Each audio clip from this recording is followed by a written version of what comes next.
There comes a moment in life when love no longer feels like a gentle flame. It becomes a pulse, a craving, a hunger that cannot be sated no matter how much it consumes. You chase it in others, in fleeting moments, in gestures that promise more than they deliver. And yet, the heart remains unsatisfied. Carl Jung would say that what we chase externally is often the reflection of what we deny within. And perhaps this is why love can feel like addiction, because it is not just longing for someone, but longing for yourself. You may have noticed it in the way your mind circles back to one person, one experience, one memory. You replay the words, the touch, the gaze, searching for the high that once made the world feel alive. And when it fades, you feel emptier than before. Not because love itself is insufficient, but because the soul has been seeking its own reflection in the wrong place. We are taught that love completes us, but what if love is not meant to fill us, but to reveal what has been hidden? Addiction in love is subtle.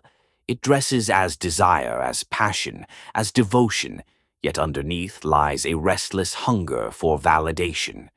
You give yourself away in fragments, hoping someone else will make you whole, and every fragment returned, every absence noticed, only intensifies the ache.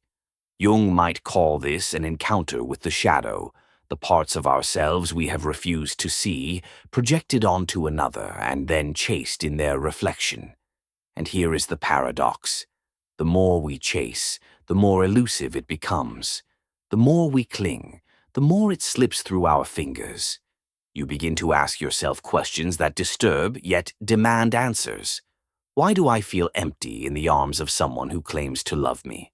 Why do I need the approval, the attention, the warmth of another to believe I exist? Why does absence feel unbearable and presence never enough? It is in this tension, this silent despair, that the first spark of awareness begins.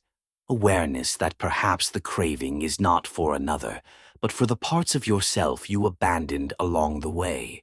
The longing is for the wholeness that only lives in your own presence, in your own depth. And when you start noticing this, even faintly, it feels frightening, because love as addiction has been a comfort in its own chaos. To confront its truth is to confront yourself. Have you felt that restlessness? The nights when your thoughts spin, the days when longing feels heavier than air? That is not weakness. That is the soul whispering, trying to guide you towards something beyond the patterns of desire you have been repeating. Addiction in love is not punishment. It is a mirror. And the question you must ask yourself is, will you look at it, or will you keep chasing shadows? The truth is, the heart that chases endlessly is not weak, it is wounded. And yet there is a strange power in that wound, a force that, if recognized, can become a doorway to awakening. Addiction to love is never truly about the other. It is about the unclaimed spaces within you, the parts of yourself you were never allowed to hold, to honor, to feel fully. Every obsession, every replayed memory, every unfulfilled longing is a map pointing inward toward what you have yet to meet in yourself. You may resist this, thinking love must come from outside, that only another can make you feel alive, but the soul whispers differently. It speaks in pauses, in emptiness, in the quiet ache that no lover can soothe.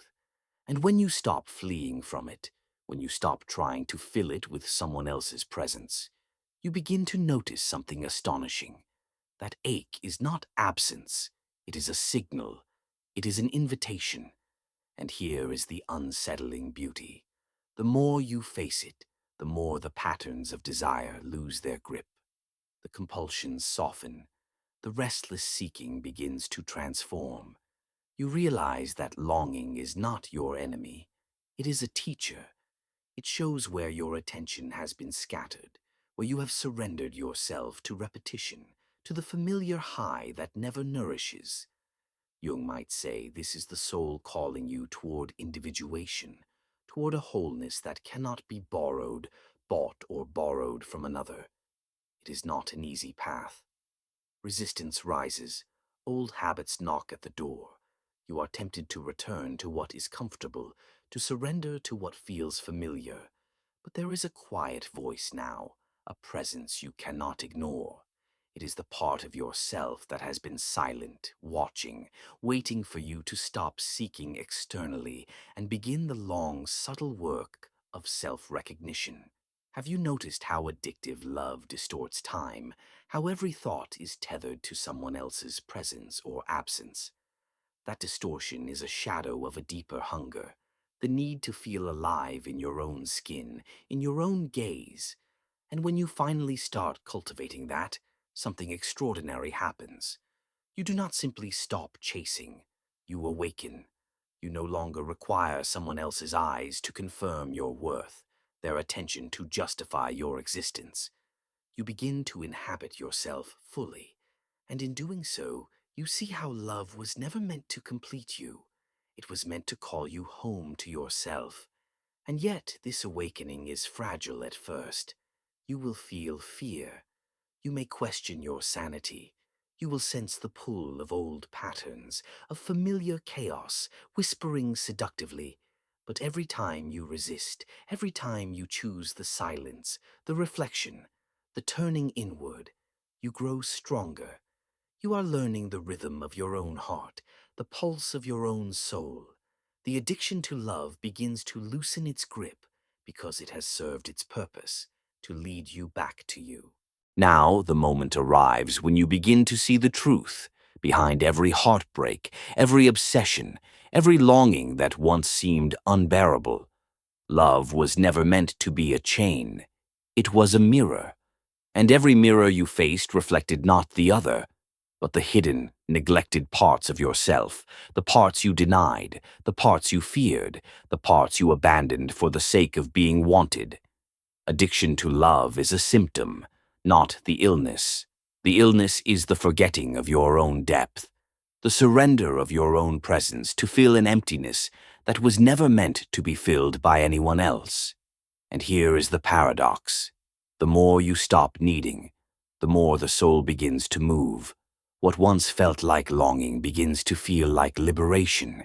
You realize that every intense attachment, every restless chase, every sleepless night spent imagining what if was the soul's way of forcing you home. But it only works if you listen, only if you notice the pattern and stop running from it.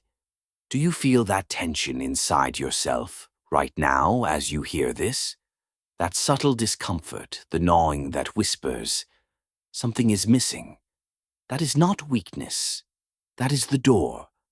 That is the precise point where transformation begins. And when you step through, you enter a strange, sacred territory, a place where love no longer holds you captive, but where you hold yourself, where desire no longer pulls you outward endlessly, but guides you inward towards something far more sustaining than infatuation or possession: presence. And this is where many falter, because the world has conditioned us to mistake comfort for safety, motion for progress, chaos for passion. But you are learning differently. You are learning that the stillness of your own soul is not lonely. It is powerful. It is regenerative. It is the beginning of a love that no one can take away, because it is sourced entirely from within. The shadow will rise here, as it always does. The old fears, the old compulsions, the old whispers that tell you you are unworthy or too late or too broken. They appear now, trying to pull you back into dependence.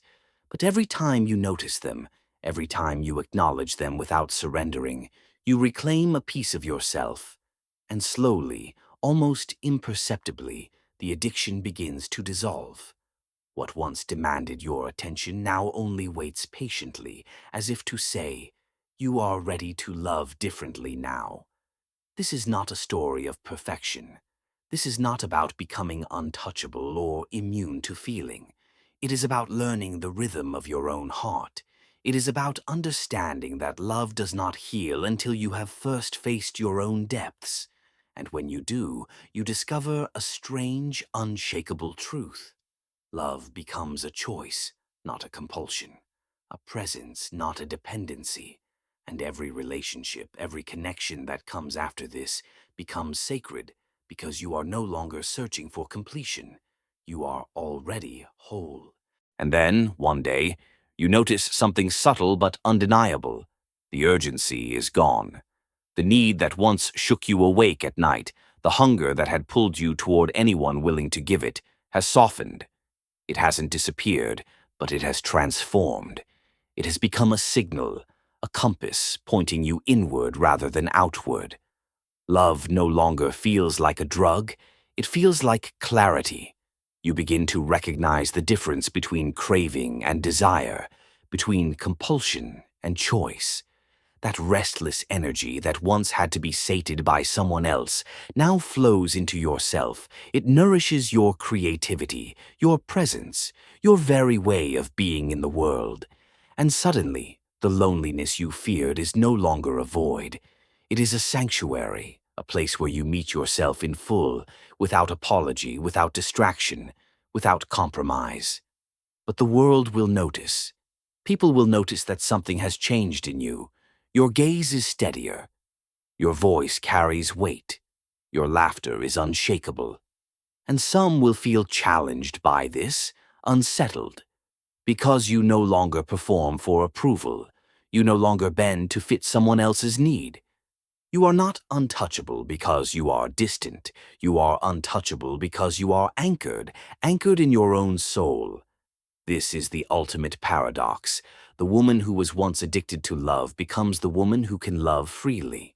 She no longer chases, she no longer pleads, she no longer sacrifices herself for the illusion of belonging. Instead, she enters every encounter with the awareness of her own wholeness, and suddenly, the world of half-lived connections, the flattery, the games, the compulsions, loses its grip. She moves through it effortlessly, like water flowing around stones. And here, in this space, the soul begins to speak clearly. It whispers truths that no one can teach, no one can give, no one can take. It says, "You were never incomplete. You were only distracted. Now you are awake. Now you are whole. Now you are free." And with that freedom comes a strange, luminous power. The power to love without fear, to connect without need, to hold another not as a lifeline but as a companion on the journey. This is not the end of desire. It is the mastery of it, not the denial of longing but the transmutation of it into something sacred. Every heartbeat becomes a reminder that you are alive, fully alive, and no external validation can ever define your worth again. And every time love touches you now, it touches from a place of abundance, never scarcity, never hunger. You realize finally that addiction was never about the other person. It was about forgetting yourself. And in remembering, in reclaiming, in facing the shadow and welcoming it, you become more than you ever imagined. You become the fire, the anchor, the light. And love, when it arrives, is no longer a need. It is a celebration of the soul that has learned to stand alone and still burn bright. And now the culmination arrives, not with fanfare, not with loud declaration, but with quiet inevitability. The woman who once ran toward love, as if it were the only source of her life, now walks calmly through the world. She is not cold. She is not distant. She is awake. She carries the awareness that her soul is already full, and every relationship, every connection, every touch is invited, not demanded. She recognizes the patterns that once trapped her, the cycles of longing and disappointment, the compulsions she mistook for passion. She sees them as teachers now, as milestones in a journey that was never about anyone else but herself. And in this seeing, something miraculous occurs. The addiction dissolves, not by force but by understanding, by turning inward, by reclaiming the power that was always hers, hidden beneath the clamor of need and expectation. The body that once trembled with craving now pulses with presence. The heart that once feared emptiness now welcomes space. and the mind that once circled in obsession now rests in clarity. Each thought, each emotion, each impulse is observed, honored, and integrated. There is no judgment, only awareness. And it is in this awareness that freedom is born, freedom from fear, freedom from repetition, freedom from the compulsion to survive in the reflection of another. And here, in this luminous solitude, love arrives in a new form, not as rescue, not as completion, not as a salve for deficiency, but as resonance, as recognition, as a mirror held up to two whole beings, neither dependent, neither incomplete, both radiant in their own sovereignty. It is a love that neither demands nor diminishes, a love that simply celebrates presence. This is the paradox of transformation. The woman who once suffered from love's addiction becomes the woman who embodies its truest form, and the world, sensing this aliveness, reacts. Some are drawn to her light, some are blinded by it, some resist, some leave. But she no longer fears their response. She no longer bends or pleads or shrinks. She moves through life with the authority of someone who has known her darkness and claimed her light. And so what once felt like longing becomes remembrance. What once felt like emptiness becomes an altar. What once was addiction becomes devotion, not to another, but to herself, to her soul, to the sacred rhythm of her being.